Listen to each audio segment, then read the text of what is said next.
My name is Imani Yohani Power. I'm talking to you today. We have a special topic I want to share with you uh, about what is going on in Tanzania, of course. As I already told you, I'm going to be live today trying to discuss with that. As I said, normal, I don't really like to talk about countries in Africa. Because there is a few reasons. The reason one is that those countries are not supposed to be there anyways to begin with. That is my first reason why I don't like to talk about countries in Africa, because they are not supposed, really, the countries in Africa are not supposed to be there in Africa. So that is the project, the reason number one. The reason number two is that this project, because they're not supposed to be there because they are white men projects, pretty much someone you may call whatever you call country, but actually these are not countries. It's a white man made project, and then we believe that those are countries. So they are not countries, they are projects that made by white men to divide our people. That's number one, the reason why I don't like to talk about those so-called countries in Africa. You barely can hear me talking about like Nigeria or Kenya or South Africa or Congo. I don't really discuss those countries because they're not countries. They're not supposed to be there. That's the reason. Number two is that because when you start talk about those so-called countries in Africa, most of the time you're gonna forget the really topic that's what we discussing, which is the unity of Africa, because it seems like you just dwell in those so-called countries. So that's the reason number two why I don't talk about. However, today I want to discuss with you guys about what's going on in Tanzania. A lot of people are asking me like, how come you have done nothing pretty much to discuss about what's going on in Tanzania? Because most of things happening in Tanzania, they are done in Swahili language. So it's pretty much like a little difficult for any average person who don't know Swahili to be able to understand what is being said in Tanzania, because it's done in Kiswahili language. So that is the reason why people are asking me about those questions. Number two is because I literally used to be able to, I will still do that. I used to promote Tanzania because Tanzania is an example of a country which is like example in Africa. Tanzania is an example in Africa when it comes to the unity of Africa. This is the only country that like it's two countries united. So it's just like that. That's it. The only country in Africa that is two countries are united, which I think is Tanganyika and Zanzibar. So I always brag about Tanzania. That is number two. Number three is because the idea of Swahili language, which I really like advocate, So I can't help except to just talk about Tanzania. Pretty much that's why I think it would be a good idea that we discuss about Tanzania. In short, I'm not maybe gonna go through too much, but I'm gonna try to do that, So let me start by just telling you the background of Tanzania and how all these things came to happen, or how all these things came to be in whatever is happening in Tanzania. So now I was trying to actually first to publish or to put this in air. In air, so that people can join us online, which I don't think I have saw anyone who's coming live with us. But yeah, so that's what I'm trying to do now. Yeah, so now, what am I going to talk to you about in Tanzania? The first thing is that they have been kind of maybe change or ongoing in Tanzanian political landscape, in Tanzanian Tanzanian citizens, also in Africa in general, you can see that, but also in East Africa. And so there is lot of change, especially when it comes to young people with the social media. So there is a lot of change that things people used to let it go, to let them stride, and now they are not striding anymore. So today I want to talk to you about those issues been taking place in Tanzania, and maybe give some suggestions what I would think about. So let's start with the situation in Tanzania. So as you know, it was like last month, if I'm not mistaken, late last month, around maybe 29, people were protesting in Tanzania.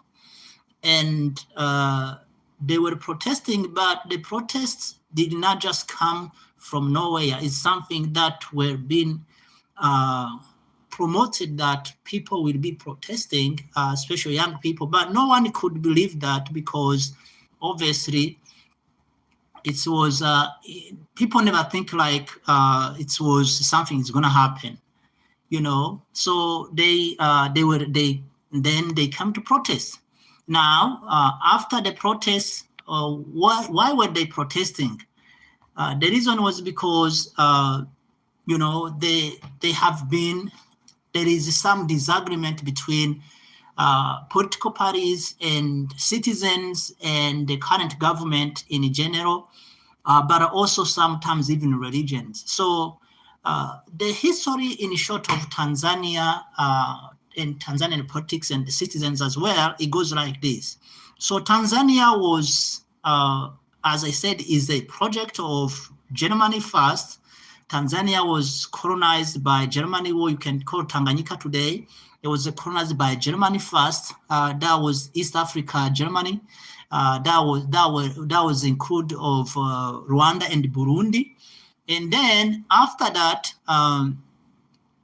is that Uganda was part of that too? I don't think so. I think Uganda was in British East Africa, but and Kenya. But so now after that, when Germany lost in World War II, the country Tanzania went and was under, the territory was given to British.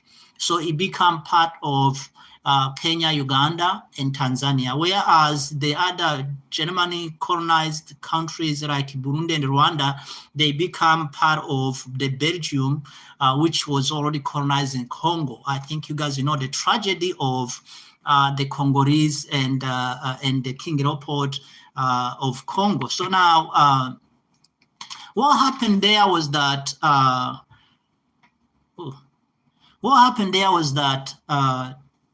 after that, Tanzania become independence through Mwalimu Julius Kambarage Nyerere. Mwalimu means teacher, by the way, if you did not know. So Mwalimu Julius Kambarage Nyerere, or teacher Julius Kambarage Nyerere, become the first president of Tanzania. Very smart and intelligent person, possibly among the best leaders that we have never have in Africa.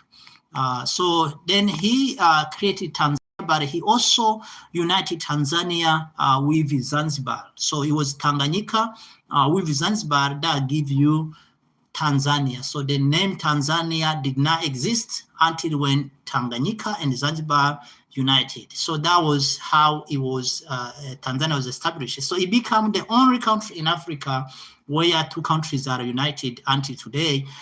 But also it is the only country that maybe you can say is decently now peaceful country, because Tanzania have never have a war or civil war or people fighting each other.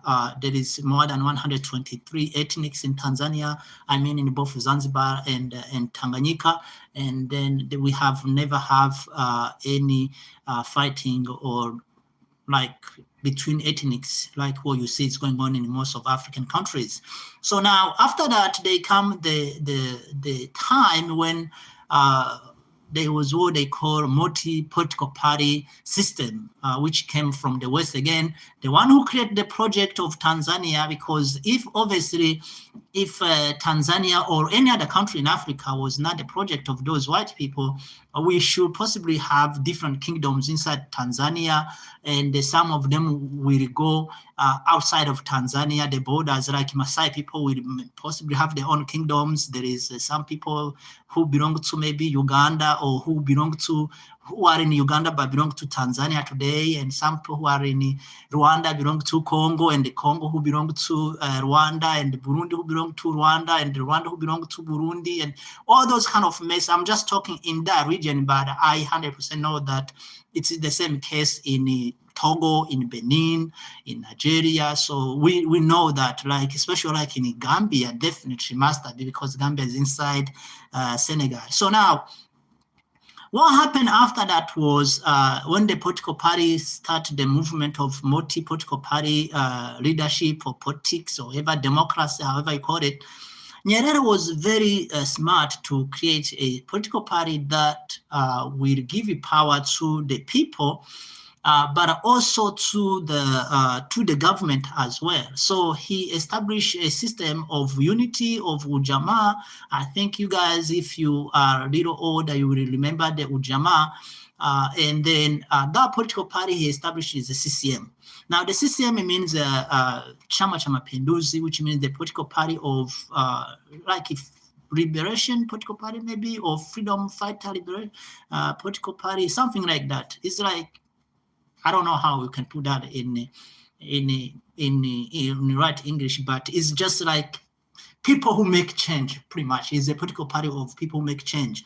So now, the political party until today has been on power since when Nyerere he left. Now, so the problem started in around 2015. Of course, the problem started when Nyerere was the president himself, actually, because he always complained, even when he was president, that in Tanzania there is corruption. So the question of corruption, he actually always mentioned that every single day. Now, after that, in 2000, maybe the government of Jakaya Kikwete, you can possibly say that that's where the problem we are facing today in Tanzania, it grow really strong. Jakaya Kikwete was very nice, very smart, young as well, energetic, but he actually created corruption to the extent that the political party, the one that had been leading the whole country, it lost its trust from people. So people did not trust this CCM political party to be able to end corruption. The corruption become more than unusual, actually. So from there, people decided, like, I don't think in 2015 there was election, so there was no way that CCM was gonna survive. So then it come in, Kikwete, he was also very smart, so he chose Magufuli. I think a lot of you guys know Magufuli, Dr. John Joseph Pombe Magufuli, who became president by barely winning election, because people did not know him, but also people did not trust him from CCM standpoint, because people obviously they did not trust CCM because of corruption. It was too much. Now, so when Magufuli came in, he's the one actually who started all this problem we are having in Tanzania today. He started in a good way, though. I'm not saying that he was bad. Instead, he opened the eyes of Tanzanians. Tanzanians will never go back to sleep again. So they actually know how a leader who have the best interest of Tanzanians and Africa to some extent, or a lot of extent, actually not some extent. So they know how that kind of leader look like, because they tested. So Magufuli became president in 2015, and he died in 2021. So he pretty much was the president of the country for maybe you can roughly around 6 years. But he changed completely everything. He ended corruption so bad. He ended the ghost workers. He changed the pride of Tanzania. He went on natural resources. That was something he cracked down so bad, to the point that the country started to become economically changed in less than 5 years. So no one can actually debunk that, because it's a fact. Now, Tanzanians now, they are awake. They know that it does not take a leader from opposition party. It does not take a leader from current government. It just take a good leader who has the best interest of the people at the hand and at the heart. The average citizen, as he called himself, Mimi Raisi wa Nyonge, which means that I am the president of the weak, the weakers, like the poor, you can possibly say in other terms, that he say he was the president of the poor, the average citizen, like the low class income, because he say that's where he grew up anyways. So now, Magufuli was obviously assassinated. I know that this may shock a lot of people, but this is true. According to the information came from someone called Kigogo, who was talking actually before even Magufuli died. He went missing, and after that they say he died by heart attack or even heart failure, something like that. But according to Kigogo, he was assassinated. And not only Kigogo, but also according to Humphrey Polepole, who was his right hand man, he literally said that not even long time ago, Magufuli was assassinated. So now, after that, Magufuli died. When he died, people already know what does it look like to build a new airport. They already know what does it look like to revive the Tanzania airline. They already know how does it look like to have electricity in every city, in every village. They know how does it look like to have water in every place. But again, I'm not saying that he was very nice to the opposition as well. No, Magufuli was very rough to the opposition. Anyone in opposition, if he found out, he found you are like opposing him, you may be gone as well. However, he had the love of his country and his people first before anything. So he kicked out the Chinese, the Western, anyone except Tanzanians. So the best interest of Tanzania was for Tanzanians. And he always, actually, something very shocking, when he put his flag here, he always put Africa there, which he was, and he always also say anything he say, he always start with Africa. So he was very good on that. So I don't know how you will call him, but I believe that he was Black nationalist or African nationalist, one of those two. I don't think he was a Pan-African. He believed in nationalist, but also in Black race empowerment and economic expansion. So now he's dead, he's gone. Who was the vice president, which is the Samia Suluhu Hassan, she become president because that's how the constitution say. Now, President Samia Suluhu Hassan, he did not actually continue the road that Magufuli have took. Instead, he almost bring everything back. That leads us to the Dar es Salaam seaport. Now,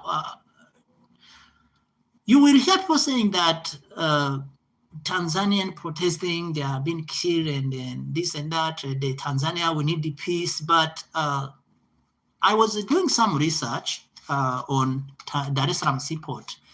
Remind you that Dar es Salaam seaport is used by Mozambique, Malawi, Zambia, Eastern Congo, Burundi. Burundi is 100%. Everything you found in Burundi, if it's gas, if it's water, if it's oil, if it's like cooking oil, if it's plastic, anything that is imported from outside, it comes from Dar es Salaam seaport. Almost like 100% because Burundi does not even have airplane or a good airport to bring anything in there. So Burundi used that. Rwanda is the same as well.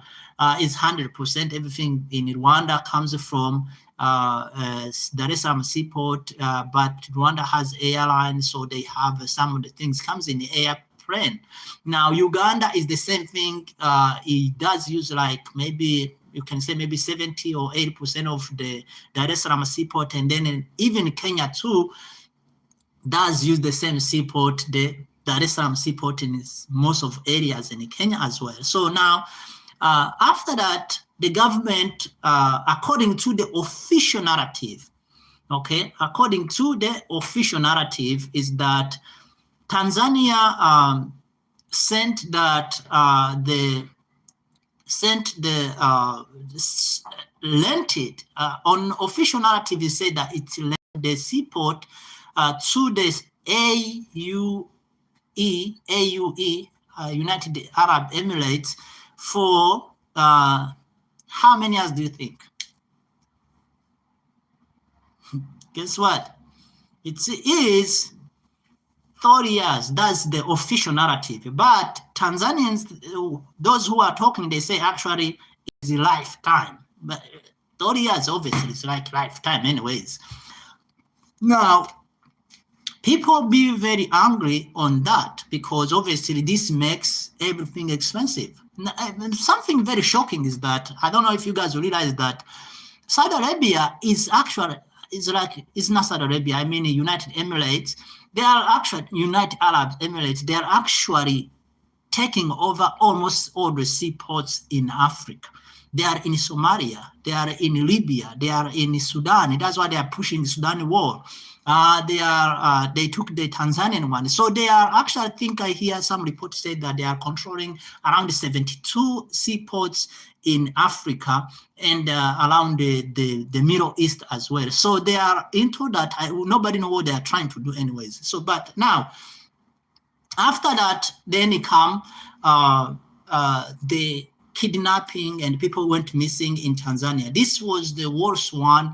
It has been happening sometimes, even during the Magufuli time, but it went very bad at this time when you hear people are shot and dead, and the police, they pretty much, they say we are still looking for whoever did it, but it went on and on. So many people went killed. Maybe, I don't know, like people who we know, people say like 200, nobody knows exactly, but people are missing and they found they are dead, or some they went missing forever, nobody ever found them. Now, people went very angry because you don't say you have a peace while people are went missing and some people they are getting killed, and nobody knows. And, right, people, like, it showed that in one way to another, the government is part of that. You know, people, that's how they're accusing the government. So after that, the political party itself, it come to the time of the day of election, and then the political party in the CCM did not want the current president, Samia Suluhu Hassan, to run for president again. They thought that she have done the time when she became president after Magufuli died. So they say like we should bring someone with fresh blood to be able to run the country. And then the other people, they refused.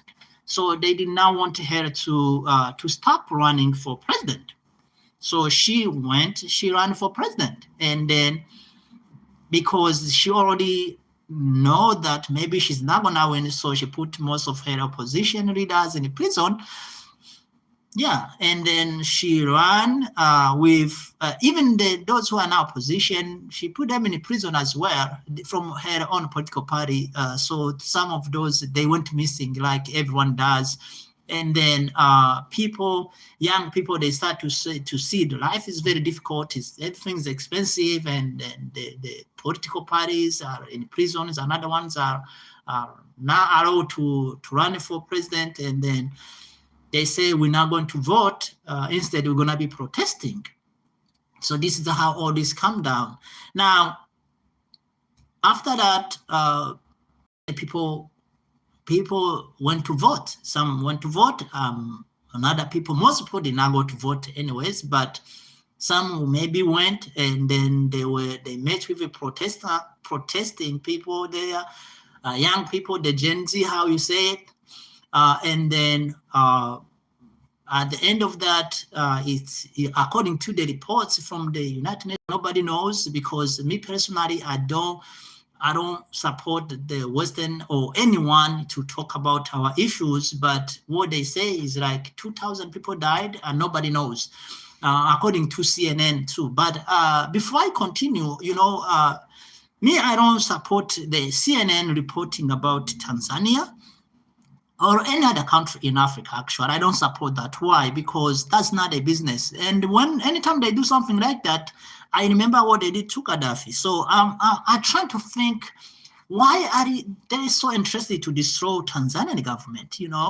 Why are these Western are really serious to destroy Samia Suluhu Hassan, who is a member of World Economic Forum, the demons, devil institution that want to control the whole world, with Klaus Schwab, whoever, who cannot even speak proper English. But anyways, so I don't really know why they want to destroy her, because she's already destroying herself. So, but maybe there's something we don't know about. So I don't support her, and I don't support them either to destroy Tanzania or to cause insecurity in Tanzania. But anytime something like this happen, like if you would ask the current government in Tanzania, they would say, no, it's this Western, they hate us, they want to sanction us. But you guys, you are doing the dumbest things that you are doing, so you are welcoming them, because this Western, anytime they found a place to go inside your house, they will come and they will make sure that you cannot sleep in your house. So it's like the African ants, they come and they bite you everywhere. They can even bite the cows to the point they kill the cows. So that's what they're gonna do. So you're kidnapping your own people. You are shooting your own people. You are doing almost like something not proper election, and you know that it's definitely not right. You don't want people to talk, and you know that you cannot stop talking at this time. You crack down the internet, you do all those kind of things, and then you're gonna come back and say the Western are the ones who are actually undermining my country. Yeah, well, they are doing that for their best interest, not for your interest. Your interest was to make sure that your people have the basic things they need to have, which one is to make sure that you crack down those corruption. How come the mining sector, like Magufuli fought for so many years, these 5 years he was in power, how come no one talk about that anymore? What have happened? What the money, Tanzanite, he said he want to even put the fence on whole one province that have those Tanzanite. So what happened? What is the contract? What have happened? What happened to the gas? What happened to everything Magufuli actually, everyone he chased out? Why did you bring them back? So now you cannot just start blaming on them, the Western or any other one, because you're the one who actually are calling them to come. And you're not going to survive or in that extent, and unless you change. So that is how, in general, the whole problem started. That's why you see Tanzanian young people, they have decided, they just like, no, we don't want this president, because they obviously know what the good leadership look like, the corruption, they know how it can be ended, they know how a responsible leader look like in all levels, from down to up, because they have saw it. So now, in the middle of that, it comes the next neighbor countries. So Kenyans as citizens, they actually are supporting Tanzanian citizens, most of them. Whereas the government of Kenya, if you look, it seems like they are supporting the Tanzanian government to some degree or behind closet, nobody knows. But definitely the Kenyans, they don't really, they don't want Samia because there was some conflict between when she decided her government to actually clock down the employees or people who work in Tanzania who are not Tanzanian in some jobs. I think you guys hear that. But not only that, they just don't want. So now, also, if you look in Uganda, you found out like Museveni, there was accusation that he was accused that there were people who were police in Tanzania came from Uganda. Nobody knows his accusation, his claims, okay? If that was true or not. But definitely there were protesting people who were killed in Tanzania during the protesting time who are Kenyans. Now, as you know, as I said in the beginning, again, these are white men project. They are not countries. There is no, there is some areas, there is nothing there, obviously nothing. There's no fence, there is nothing there. You can just walk around and across the road, or if there's not even a road, like you saw how the wild animals, the wild bees, they cross from Ngorongoro one side to another one to Tanzania and Kenya. So people cross and then they went to protest and then they were killed. So we are aware of that. Now, so the other issue which is now trending about Tanzania is the musicians. You know, Tanzania have a lot of musicians that actually live because of the music. And during it has been like a cultural things that most of the musicians, the top ones always get paid by the government when it's time for campaign. So they get paid so they can go to the campaign, the president campaign. Either way, either any president, they always used these musicians to sing. I think you guys know those Alikiba, the Diamond Platnumz, some of the musicians even become politicians. Sometimes it happen. I think Professor J also was one of them, and Sugu and things like that. So I don't think you would know that if you're not from Tanzania. But now, so these musicians, they were invited to the stage. They sing for Samia Suluhu Hassan and the president, and they did her campaign. But now people have said, no, we don't need to support these people. We don't want them. We don't want anything to do with them. We're just done with them. We're not gonna watch most of them, they sing trash anyways. I don't even know why Tanzanians have not saw this for a long time. People sing like you can literally start from the music 1 whole way to music 20. There is no advice, no lesson, nothing. It's just trash after garbage after trash. So people say, no, we're not going to watch that. And now the musicians don't have a job. Yeah, they don't have a job anymore because obviously if you are a musician, you're now with the people who actually support you, you're going to have to be in trouble. Now, they're saying, oh, no, that's their job to go on campaign for president. That's their job because that's how they make money. That's the biggest check they can, the biggest cash they can ever get, which is true, by the way. I think is their job. But if that people are saying, hey, this government is selling our seaport that we use, me and you and you and your children, and will you not actually trying to question that? Like, will you just jump and go to the campaign because it's your job without a conscience and like you are mad, like you are robots or what? You don't see that people are going missing. You don't think that is something that you should pay attention to.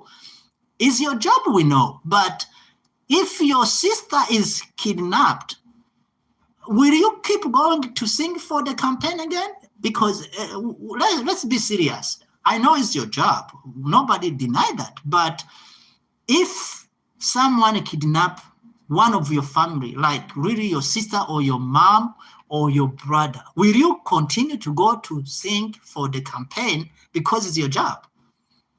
So why will you then go to sing if Humphrey Polepole mom, she's crying. You know that, and you know is it true? Why will you go to sing and you say nothing? You don't think that is against your conscience? Like just be nice. I'm not saying you have to go to protest or to do anything, but at least you can say, hey, I'm better off. Okay, that one can pass. You understand me? And you don't want to actually be undermined on these kind of issues if you are a smart musician. Just because you have made your money does not mean you lose your conscience. You definitely have to you still have your conscience to be able to say, okay, this thing, even though I'm making the money, I may make money, but this money may come and choke me. So yeah, it was their job, but you cannot go to sing for someone who you really know that whatever they are doing is not good for you and your children and your children and your neighbors and everyone around you, just because you want to make money. That will be evil. It is evil. Definitely, you cannot do that. If you are in the power to be able to sing for them, why don't you tell them, hey, I don't think this is good move to do this. There is another way. If someone is in a position, or maybe someone is disturbing, you don't really have to kidnap them and kill them, or torture them, or just they go missing. That's not the good solution. You don't do that. That means you are creating more enemies. Trust me on this. This is not good move for anyone who advised those people in governments, not only in Tanzania, but in most of our African countries. That is not a good solution, because you are creating absolutely, you are making this individual followers. For instance, Humphrey Polepole, he actually divided the CCM just because he went missing. If they could have leave him alone, he will talk and then he will be ended. But now the CCM is paralyzed. Actually, the political party is just divided. They may not say it openly. Definitely, I know they're not going to say that. But the political party is divided because of one individual or few individuals there. So in my opinion, I don't think that would be a good idea. That's why I'm trying to give as advice. But definitely, people police to not be responsible, and the case of people are going missing, that is disaster. You don't want to do that if you are a good police, or you want to have you don't want other people, like other countries, especially the Western, they already want Tanzania anyways. So if you open little window, they're gonna come to your country. So I think that's what I may need to say about what's going on in Tanzania. But again, you can always check out my TikTok and Swahili for Africa, of course, and my Facebook and my Instagram. But also, I have a few books I wrote about Africa. You can always check on me and ask me. I can definitely offer those books for you if you want to read that and understand. Again, until when Africa is united, all these things will happen to us. Tanzania, it will not be at peace. Kenya will not be at peace. Uganda will not be at peace. Somalia is already done. What is that? Ethiopia will not be at peace, because definitely there's no peace there. Sudan is, I don't know where they are, but wherever. South Sudan is finished. Burundi will not be at peace. Congo definitely cannot be on peace until when we're united. That one is 100%. Okay. So the Gen Z of Tanzania, the Gen Z of Kenya, the Gen Z of Uganda, the Gen Z of Nigeria, Burkina Faso, Madagascar, there is one single advice I want to give it to you. It's the unity of Africa. Until when we are united, trust me on this, these things will always happen. A single country, as Nyerere he said, is like inducing women to the Western power and Eastern now. They will always want to come to take those small countries like Djibouti and use them as the how do you call that, proxy wars for wherever the military bases, wherever they want to install there, they would do that. Why? Because it's small countries and it cannot defend itself. So let's actually not only removing these dictators, leaders we have all over Africa, but also actually make the next step. You know, I will be very happy if I would hear Gen Z of Kenya fighting to unite Africa. That would be something I would be very happy for. However, that is not being the case. They are fighting to remove William Ruto, like he's nothing. There he's in the system, okay? You cannot tackle and dismantle the whole system that make him to be like that. You know, William Ruto is a very nice guy. You know, I don't know if you ever met him, but a very cool guy. But the system, he can operate without that system. And that system is so evil that Antoine is destroyed, that he cannot be good. And Kenyans cannot dismantle that system by themselves.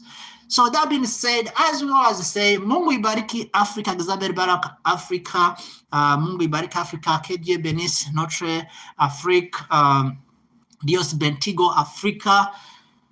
Tutaonana katika kipindi kingine. Mungu ibariki Afrika. Jina langu ni Imani Yohani Paulo, mzalendo wa Afrika, lakini pia mwanamapinduzi na mkereketwa wa lugha ya Kiswahili. Asante sana na uwe na wiki njema. Kwaheri.